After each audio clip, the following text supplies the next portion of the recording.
decir así, la primera fase, y de esto vamos a estar hablando un poco, la venida del Señor, pues, por su pueblo, capítulo 4, versículo 13, y ahí dice la palabra: tampoco queremos, hermanos, que ignoréis acerca de lo que duerme, para que no os entristezcáis como los otros que no tienen esperanza. Porque si creemos que Jesús murió y resucitó, así también traerá Dios con Jesús a los que vinieron en él.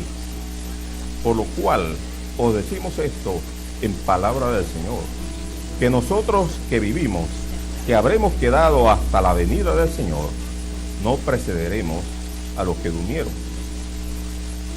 Porque el Señor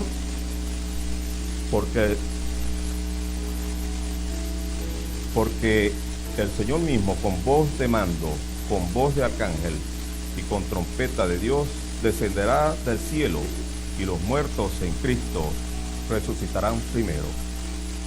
Luego nosotros, los que vivimos, los que hayamos quedado, seremos arrebatados juntamente con ellos en las nubes para recibir al Señor en el aire, y así estaremos siempre con el Señor. Por tanto, alentaos los unos a los otros con estas palabras. Muy bien. Ahora, en la segunda carta del apóstol Pablo a los tesalonicenses,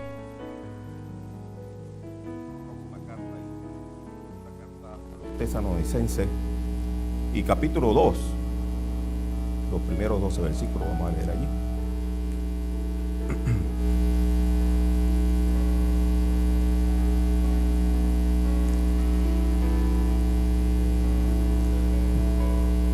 Capítulo 2, versículo 1, segunda Tesalonicenses, dice: pero con respecto a la venida de Cristo y nuestra reunión con él, os rogamos, hermanos, que no os dejéis mover fácilmente de vuestro modo de pensar, ni os conturbéis, ni por espíritu, ni por palabra, ni por carta, como si fuera nuestra, en el sentido de que el día del Señor está cerca. Nadie os engañe en ninguna manera, porque no vendrá sin que antes venga la apostasía y se manifieste el hombre de pecado, el hijo de perdición, el cual se opone y se levanta contra todo lo que se llama Dios o es objeto de culto, tanto que se sienta en el templo de Dios como Dios, haciéndose pasar por Dios. ¿Nos acordáis que cuando yo estaba todavía con vosotros os decía esto? Y ahora vosotros sabéis lo que lo detiene, a fin de que a su debido tiempo se manifieste. Porque ya está en acción el misterio de la iniquidad, solo que hay quien al presente lo detiene hasta que él a su vez se ha quitado de en medio. Y entonces se manifestará aquel inicuo, a quien el Señor matará con el espíritu de su boca y destruirá con el resplandor de su venida. Inicuo, cuyo advenimiento es por obra de Satanás, con gran poder y señales y prodigios mentirosos, y con todo engaño de iniquidad para los que se pierden por cuanto no recibieron el amor de la verdad. Por esto Dios para que crean la mentira, a fin de que sean condenados todos los que no creyeron a la verdad, que se complacieron.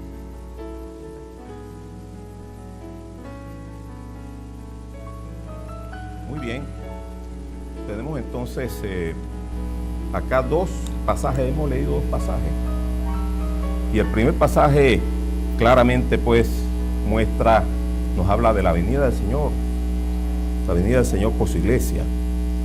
Está hablando acá, estas palabras son dirigidas a la iglesia, De modo que cuando Pablo habla de la venida del Señor, está hablando de la venida del Señor por la iglesia, ahí en la primera carta a los tesalonicenses. Y en esa primera carta, pues en el capítulo 4, como leímos en el capítulo 4, versículo 13, el apóstol trata de infundir aliento ante los hermanos, tal vez preocupados, tal vez tristes, ¿no? Tal vez acongojados por ver que algunos de los hermanos habían partido ya con tanta persecución que había. Y el hermano Pablo, pues, y Pablo habla a ellos: hermanos, no ignoréis, tampoco queremos que ignoréis acerca de los que duermen, de los que han partido, ¿no? Para que no se entristezcáis, como los otros que no tienen esperanza, ¿no?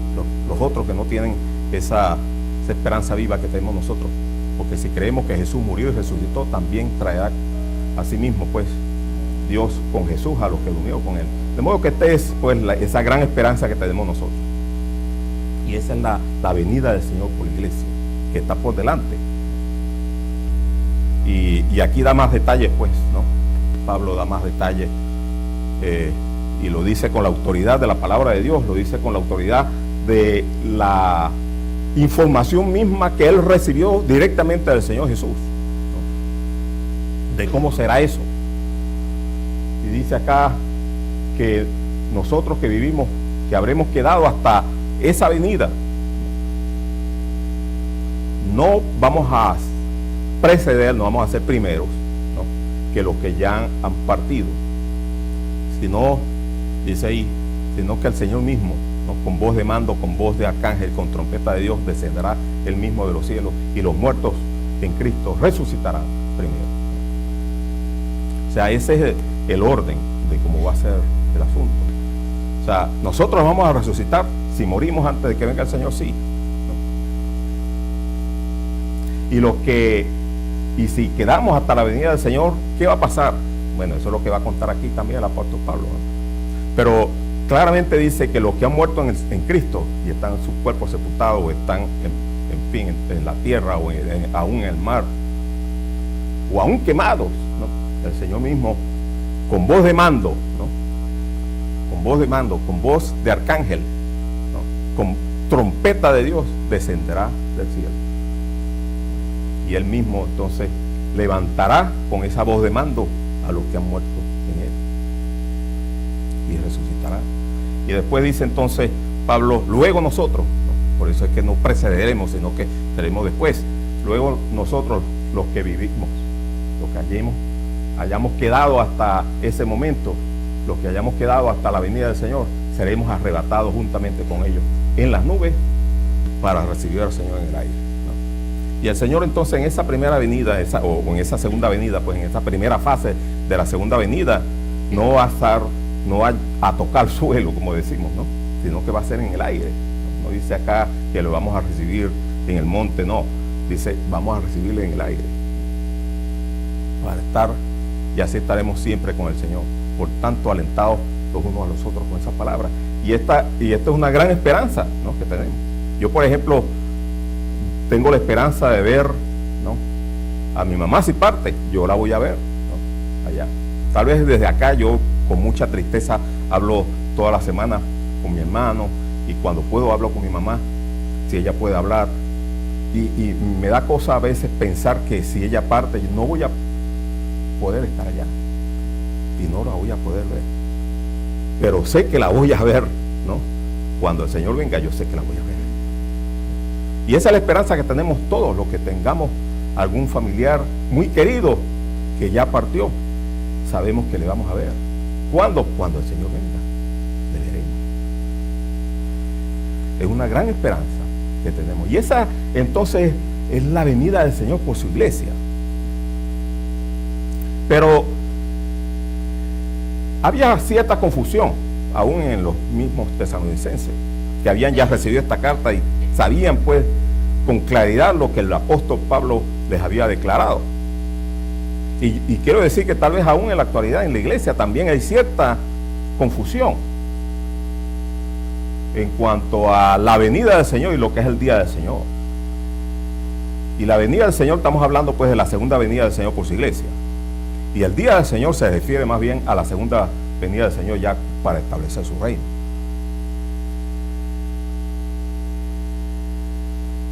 Pareciera que fuera lo mismo, pero no es lo mismo. Y por eso es que el apóstol Pablo, pues en la segunda carta a los tesalonicenses, él aclara ese punto, ¿no? Y entonces, aquí sí nos vamos a detener un poquito más, ¿no? El capítulo 2 de la segunda carta.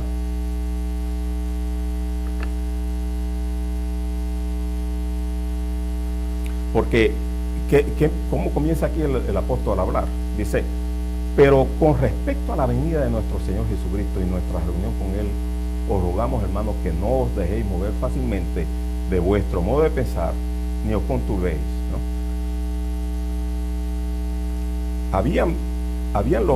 Ya estaban allí los que decían, ya el Señor vino, ¿no? Ya estaban ahí los que decían las cosas que acerca de los juicios que van a acontecer acá, que es lo que nos conocemos pues por la gran tribulación, ya están aconteciendo. Y era lo que se escuchaba, ¿no? En medio de tanta persecución, por supuesto, cualquiera puede decir, bueno, ya estamos en la gran tribulación. Y era lo que pensaban los hermanos allí en Tesalónica. Pero respecto a la venida del Señor Jesucristo y nuestra reunión con Él, ¿no? ¿Qué es esto? ¿Cuál es esa venida del Señor Jesucristo y nuestra reunión con Él? Bueno, lo que ya acabamos de escuchar, ¿no? Lo que acabamos de leer, capítulo 13,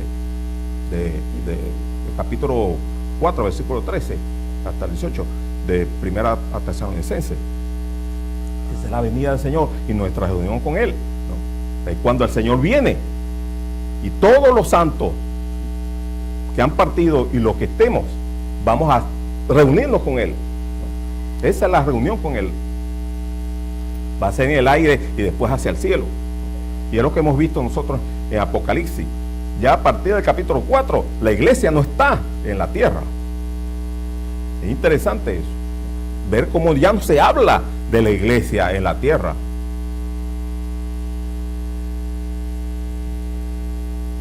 Entonces, pero había mucho. Ellos estaban escuchando muchas cosas, ¿no? Pero el apóstol dice, no os dejéis mover fácilmente de vuestro modo de pensar, ni os conturbéis. Fíjense, por tres cosas: ni por espíritu, ni por palabra, ni por carta, como si fuera nuestra. Muchas cosas se dicen, se decían allá, y hoy día también. Muchas falsas doctrinas hay. De que ya la gran tribulación ya pasó. Hay mucha falsa doctrina hoy día. Y hermanos, somos llamados por la palabra del Señor a no movernos fácilmente de lo que hemos aprendido. Porque es fácil confundirse. Y había muchos que tal vez se levantaban diciendo que el Señor me había revelado.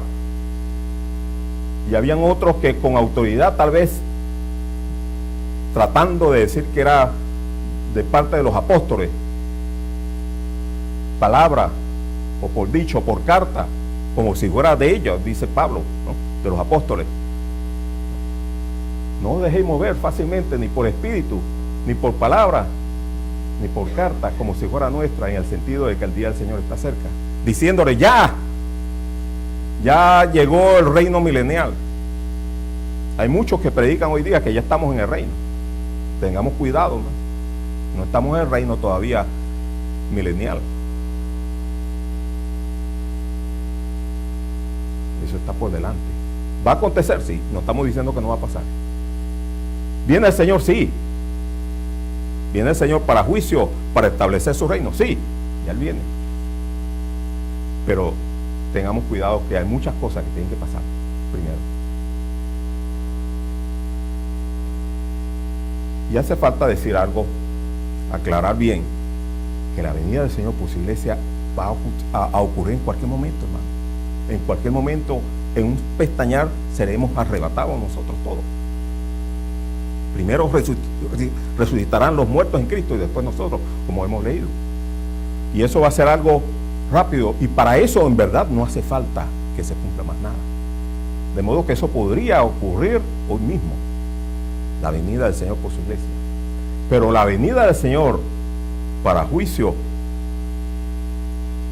como vamos a ver ahorita, y para establecer su reino, todavía no.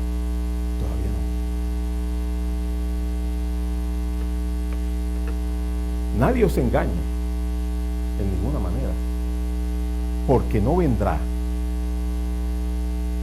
¿Qué no vendrá? Lo que vimos ahí al fin. ¿Qué no vendrá? El día del Señor. Todavía. No es que no vendrá, que no va a venir, no, sino que no vendrá todavía, hasta que se cumpla algo.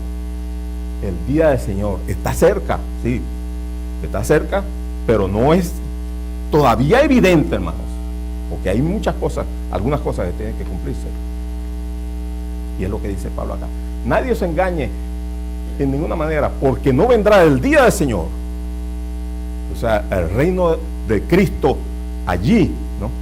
El milenio, no vendrá sin que antes venga la apostasía, ¿no? Y se manifiesta, y la apostasía es ya el rechazo por completo del cristianismo. Y es una de las cosas que se va a evidenciar en ese tiempo, ¿no? Se manifiesta entonces el hombre de pecado, el hijo de perdición. Y aquí estamos hablando de lo que Juan en su carta, como leía nuestro hermano Rubén, del anticristo. Y es lo que Daniel habla del cuerno menor, pequeño.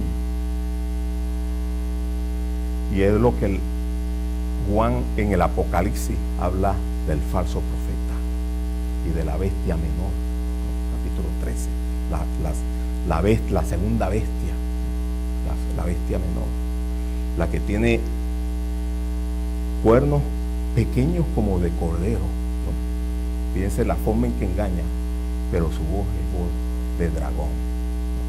Capítulo 13 del Apocalipsis. Nosotros no vamos a entrar en eso, en la parte del Apocalipsis, esa porción, pero es interesante, ¿no? Cómo cuadran todas las cosas, porque todo esto, recordemos que cuando hemos tocado el libro de Apocalipsis respecto pues a la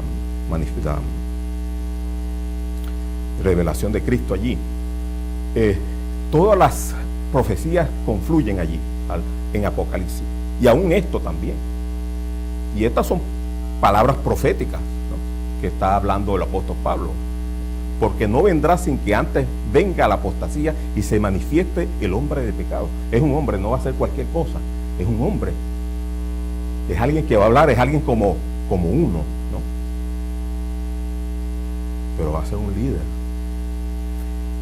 Y dice acá, el hijo de perdición, porque ya está condenado, pues. Y nosotros vemos allí como en Apocalipsis capítulo 18, pues, es condenado, lanzado al lago de fuego, conjuntamente con la bestia. El hijo de perdición, el cual se opone y se levanta contra todo lo que se llama Dios o es objeto de culto. Y por eso es que cuando se levanta ese señor, pues, va a haber una gran apostasía. Todo el mundo ya va a dejar el cristianismo. Pocos van a ser, y muy pocos, los que, y en su mayoría de esos pocos, judíos más bien, en la gran tribulación. Así que este señor, el anticristo, el falso profeta,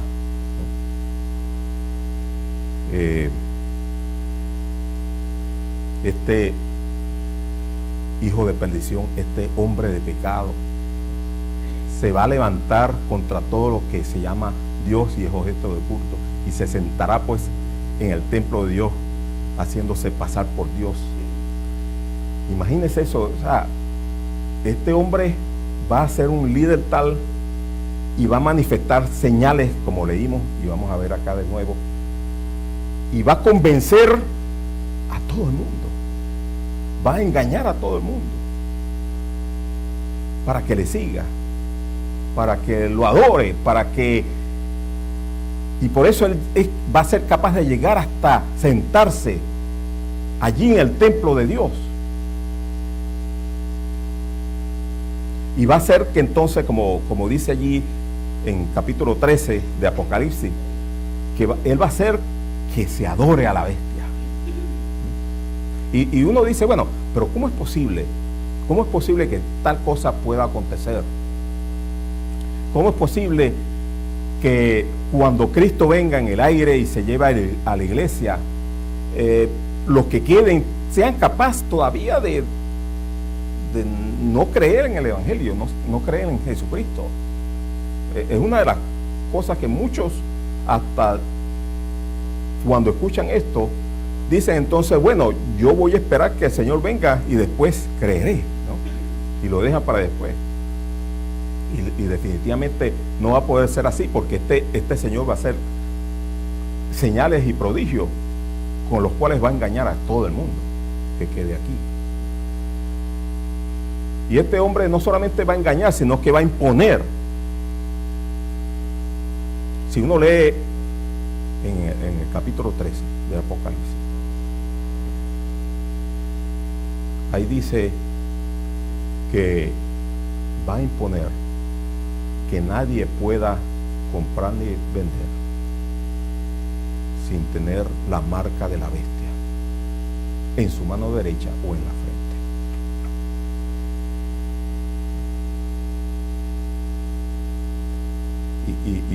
Y Juan, guiado por el Espíritu Santo, dice, y el que sea entendido entienda y cuente el número de la bestia, porque es número de hombre y el número es 666.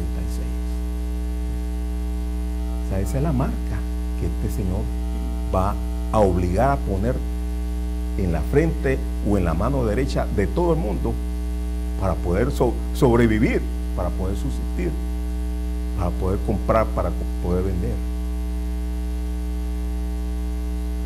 Y este hombre se sentará en el templo de Dios.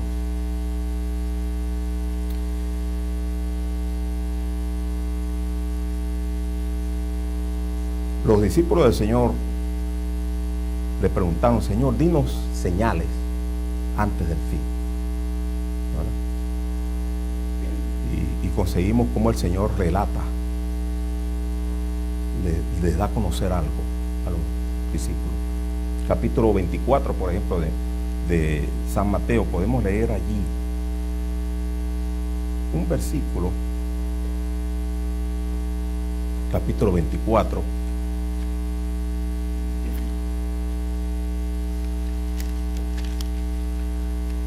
El libro de San Mateo, el Evangelio de San Mateo, es el que más da detalles acerca de eso, porque sabemos que el Evangelio de Mateo define al Señor como el Rey, ¿no? Y por lo tanto, entonces, el Señor da más detalles.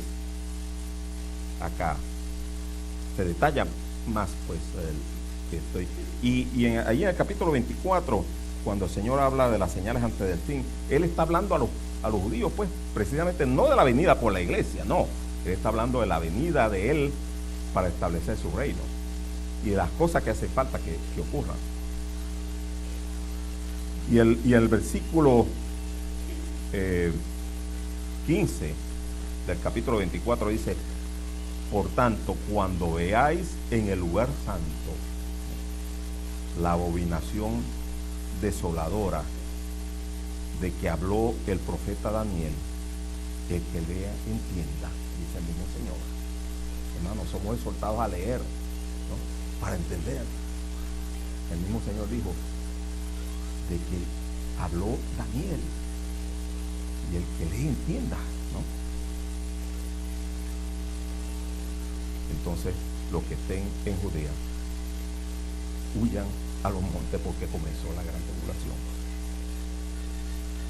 Entonces el Señor habla ahí ya de esa abominación desoladora de la que habla Daniel en capítulo 9, 27. Si conseguimos allí también, después podemos leer allí también, vamos a leer esos versículos, ¿no? Libro de Daniel, capítulo 9. Versículo 27.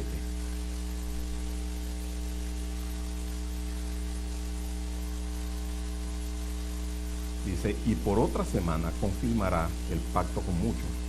Hablando aquí de este hombre, ¿no? A la mitad de la semana hará cesar el sacrificio y la ofrenda. Después, con la muchedumbre de las abominaciones, vendrá el desolador. Y en el versículo, capítulo 11 y versículo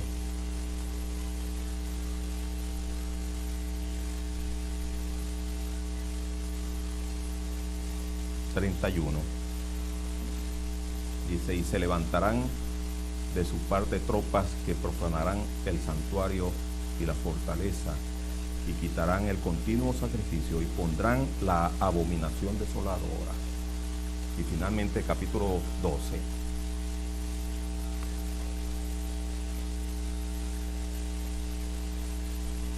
Capítulo 12 de Daniel. Dice, versículo 11, y desde el tiempo que se ha quitado el continuo sacrificio hasta la abominación desoladora, habrá 1290 días. Interesante eso.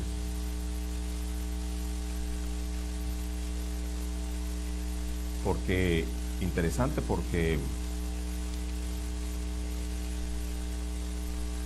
Daniel en el capítulo 9 pues habla de las 7 semanas. Capítulo 9, versículo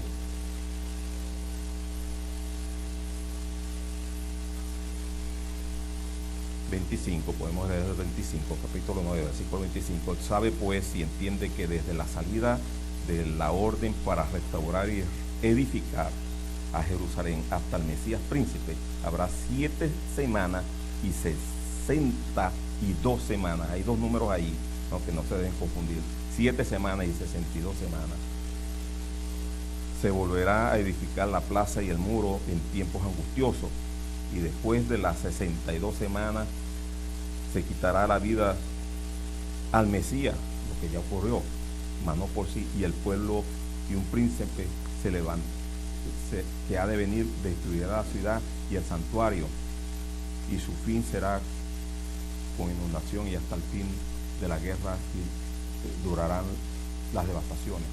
Ahora ahí dice 7 semanas y 62 semanas, pero las 7 semanas precisamente nos hablan de los 7 años que va a durar el periodo, desde que ocurra algo. 7 semanas, y eso habla de 7 años. Pero como leímos en el capítulo 12, dice, y desde el tiempo que fue quitado el continuo sacrificio, capítulo 12, versículo 11, estoy leyendo nuevamente, hasta la abominación desoladora habrá 1290 días. Y si uno cuenta 1290 días, eso da 3 años y medio. Es decir, que desde que comienza la gran tribulación hasta que este Señor se siente en el templo de Dios, va a pasar 3 años y medio, porque estamos hablando de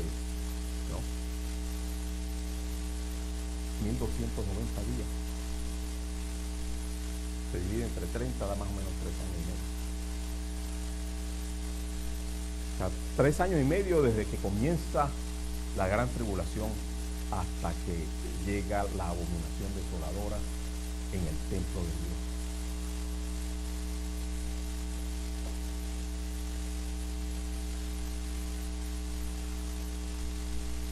Y uno dice, bueno, ¿y cómo va a ser posible? O sea, no tenemos el templo todavía.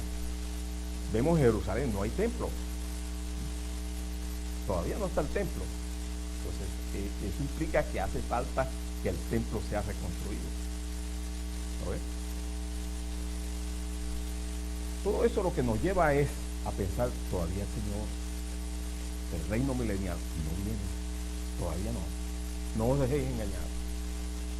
El Señor sí viene por su iglesia en cualquier momento. Es inminente, de hecho, porque ya las cosas están bastante que indican pues que prácticamente lo único que hace falta ya es la construcción del templo. Yo estaría preocupado si yo viera el templo ya listo, construido, porque wow, allí sí estaríamos hablando de que está bien inminente, ¿no? Pero nosotros, hermanos, estemos quietos, sin movernos, ¿no? Que el Señor viene pronto por su iglesia, pero faltan algunas cosas. El hombre de pecado no se va a manifestar todavía. ¿Y por qué? Y aquí Pablo les enseña pues de estas cosas que él habló a ellos, ¿no? Y les hablaba pues de todo lo que implicaba aquello. Ya estaba en acción pues el misterio de iniquidad. Todo esto, la manifestación de este hombre de pecado. Interesante el misterio de iniquidad. En contraparte, ¿a qué otro misterio? Al misterio de la piedad, ¿no? En Timoteo, 1 Timoteo capítulo 3, versículo 16, dice, habla del misterio de la piedad. Y habla de quién? Dios fue manifestado en carne, ¿no? De Cristo, pues, ¿no? Es el misterio de la piedad. Es Cristo mismo, la manifestación de Cristo. Pero este otro es el misterio de la iniquidad. El misterio de iniquidad no ha sido manifestado todavía. Está ya en el mundo. Ya hay anticristo, podemos decir así, que niegan pues que Cristo en verdad es Dios.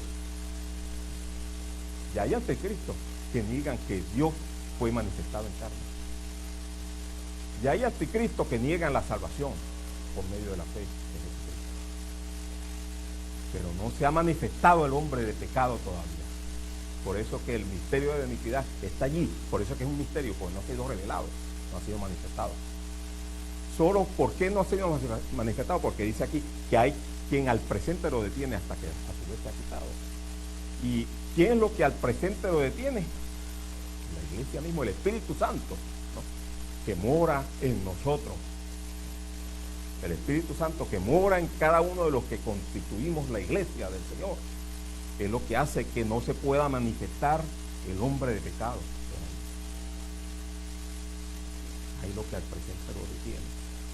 Por eso es que, hermano, no pensemos, no nos dejemos engañar de que las tarjetas de crédito son la marca de la bestia. No, eso no es así. De que la bestia ya está acá, no. De que el anticristo ya es el papa, no. No, o sea, él no se va a poder manifestar hasta que lo que al presente lo detiene sea quitado. Y va a ser quitado cuando el Señor venga en el aire por su iglesia, ¿no?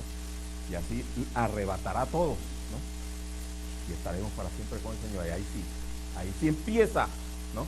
Los 7 años de la gran tribulación. Y sabemos que después, a los 3 años y medio, este Señor va a estar ahí en el templo, ¿no? La abominación desoladora, ¿no? La imagen misma de la bestia en el lugar santísimo, imagínense, ¿no? La imagen misma de la bestia.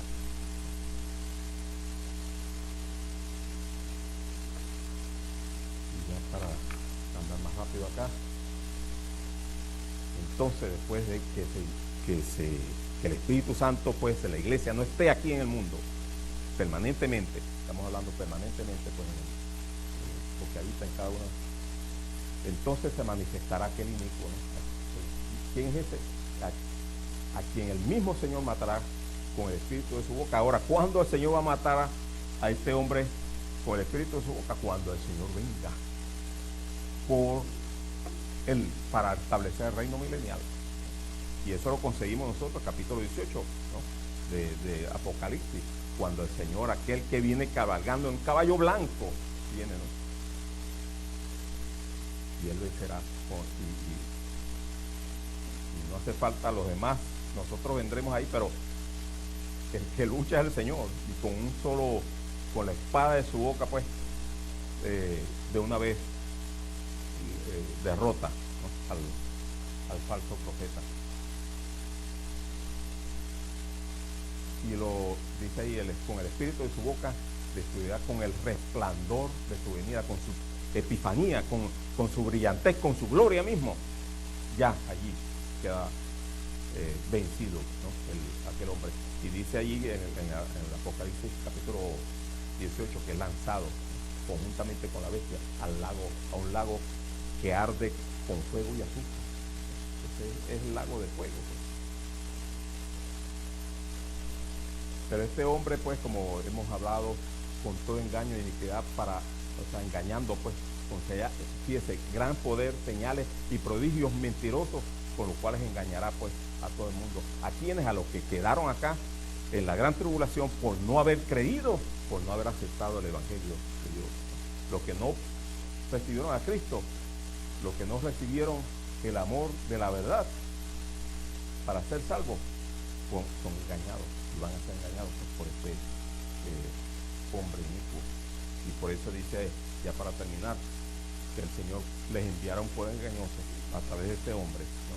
Para que crean la mentira, a fin de que sean condenados todos los que no creyeron a la justicia, sino que se complacieron en la injusticia. Entonces es interesante cómo el Señor revela en su palabra el plan, ¿no? Cómo revela en su palabra lo que va a acontecer.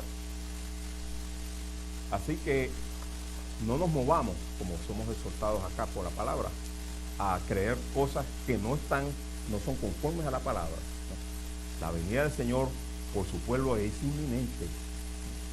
No hay más nada que haga falta que ocurra antes de eso. La venida del Señor para establecer su reino en este mundo, el milenio.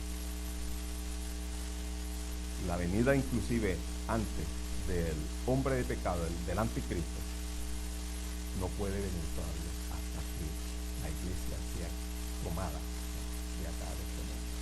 Y es una gran bendición, pensando en eso, ¿no? Saber que las cosas están escritas, hermano, para nuestro entendimiento. La otra vez, yo me recuerdo hace unos años, pues, que venían cometas a mí los hermanos, estábamos en Venezuela cuando eso, los hermanos me preguntaban, ¿será que usted es el fin del mundo? Y yo decía, no, hermano, no es el fin del mundo, no va a ser el fin del mundo. Yo sé que no es el fin del mundo porque la iglesia está acá todavía. O sea, tenemos esa confianza, ¿no? Que si Armagedón, ¿no? Que si películas de Armagedón, o cosas como esa de que para procurar, pues, salvar la tierra de un choque contra un cometa, el Señor no va a permitir que la tierra sea destruida así, porque Él tiene su plan, ¿no? Tiene su plan y nosotros estamos acá y el Señor va a venir antes de que venga el hombre de pecado. Qué bendición a nosotros cuando podamos ver a nuestro Salvador, pues, en el aire para siempre. Vamos a orar. Padre nuestro, te damos las gracias. Te damos las gracias, pues, porque sabemos que tu palabra es profunda, tal vez en algunas cosas difíciles de entender, pero queremos ser entendidos, pues queremos saber tu palabra, queremos leer para entender, queremos leer las profecías para no dejarnos mover tan fácilmente de lo que hemos aprendido, de lo que tu palabra nos indica. Permítenos siempre tener esa esperanza, la esperanza para no ser entristecidos, para siempre estar gozosos de saber que ni la muerte ni la vida nos puede separar del amor de Cristo, del amor de Dios que es en Cristo Jesús.